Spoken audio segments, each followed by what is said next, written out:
Healing looks different for everyone, which is why you have to be extremely non-judgmental with how you approach other people, because you never know what they're going through.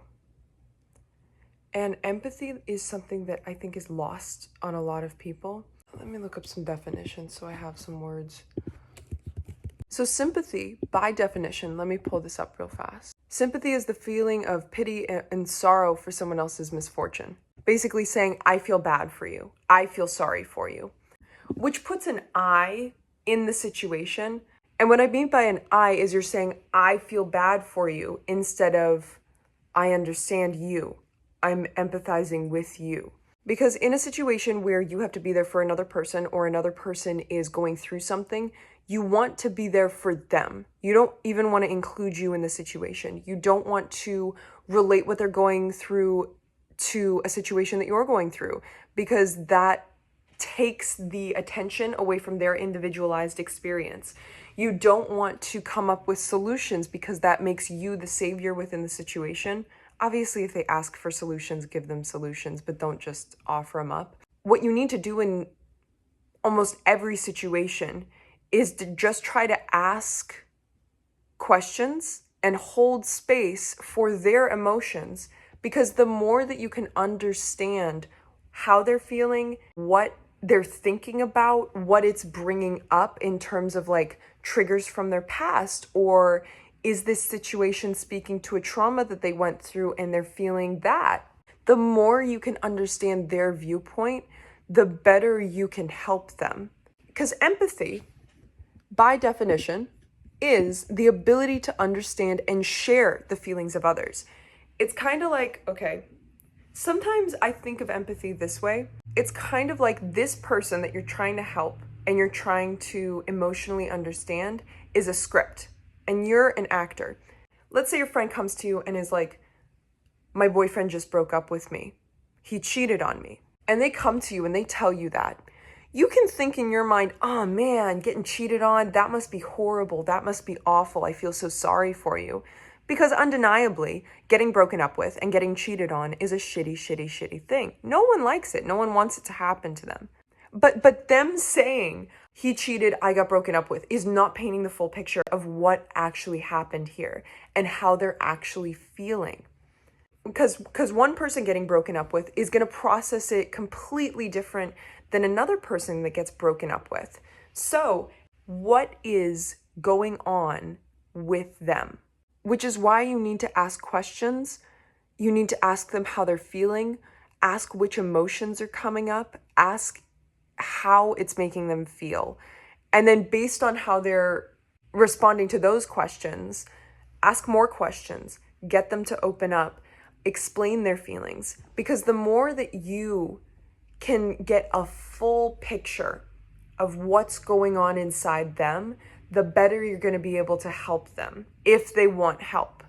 Because sometimes people just want space. They just want to repeat the story, because with traumatic events, narrative therapy is the concept of repeating a story or a traumatic event to heal it, because it does do something to the brain. Repeating the story actually helps heal the brain. And the more you repeat the story and the more that you say it out loud to other people and share it, the more it heals you. And you feel empowerment over the situation. So sometimes people just come to you just because they need that like narrative therapy. They just need to say it out loud to believe that it happened.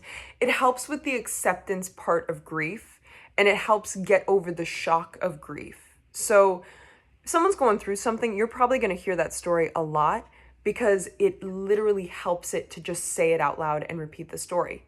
But that's empathy versus sympathy. Sympathy, you're not even trying to understand their emotions. You're just trying to relate it to yourself and say, oh, if I went through this, this is how I'd be feeling, instead of trying to understand how they're feeling.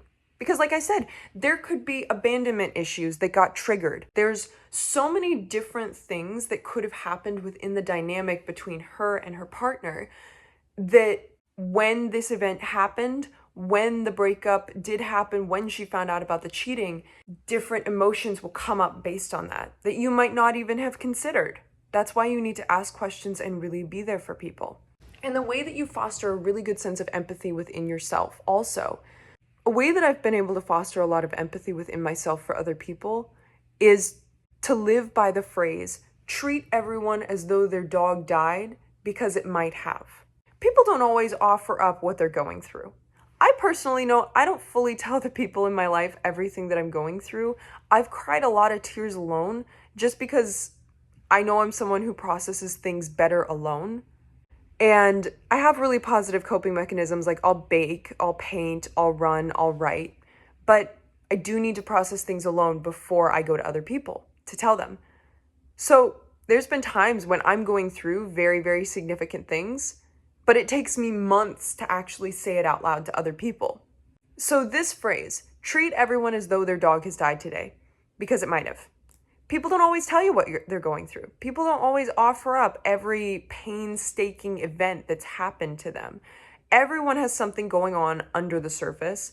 Everyone has traumas that they've been through. Everyone has things that they're still processing in the nowadays as they have to move around life, go to the grocery store, go to their job, interact with others, and pretend that we're all fine, even though we're not. And we all just kind of want to, pick up the nearest thing and throw it at each other. Not because we want to injure each other, but just because we need somewhere to put all this anger. You don't know what someone's going through. You do not. You really don't. And to relate it back to what I said at the beginning, healing looks different on everyone. An individual's actions are different to every single person. Healing looks different on everyone. The actions that people do aren't rooted in the same emotion. So let's say person A, they're sitting in bed all day because they're feeling very intense emotions and they need to sit with them. And the only way they know how to sit with them is to just lie in bed, listen to music, and cry their eyes out. And that's working for them. And they like that. But they sit in bed all day. And person B, when they sit in bed all day, it's because they're procrastinating, they're being lazy, they aren't doing what they need to, they're just scrolling on their phone. But on the surface, both look the same. Both have laid in bed all day. But let's say person A and person B met on the street and they're friends. And person A turns to person B and says, yeah, I lied in bed all day. I just wasn't having the greatest day. I just stayed in bed all day. Person B is going to be like, oh, you're being so lazy. You're being so unproductive. Oh my God, when I lay in bed all day, it's because I'm being lazy. I'm having a lazy day. You never know what people are going through, and you never know what their actions truly mean. When people are healing, they do a lot of strange things. Because there's a saying with grief that goes, with grief, try everything because something's going to work. And I know that we save grief as an emotion for when we're going through extreme traumas, like the death of people, or we go through some kind of, hurricane-like disaster. We save grief for the big events. I personally believe we grieve every time we go through pain. We have to, because we are learning to live without the weight of something. If there is a loss in your life, you're grieving. If there's any kind of change going on in your life, you are grieving. That is grief. At least that's what it feels like to me, because honestly, grief happens every time you lose something. It does. So we're all walking around learning to live without the weight of things we once loved. So of course we're going to do some weird things because we just want something to make us feel better. So people do weird things. They do. And when someone else does an action, it's not rooted in the same emotion that you would have it rooted in. Because, okay, here's the thing with me. I used to smoke cigarettes quite often. I really, really did. And everyone around me was like, oh my God, that's so bad for you. What, you're trying to look cool? Oh my God, you should just stop. In reality, I was going through such severe depression. I know that cigarettes increase serotonin, dopamine, and oxytocin. And honestly, right now, I'm in such a low place that I don't know how to get through the day without crying. So I'm gonna smoke because it's a quick way to just get those brain chemicals up right now. And I don't have money to go to the doctor to get SSRIs.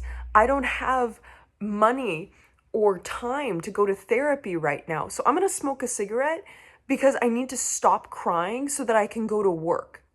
I use cigarettes to fight depression.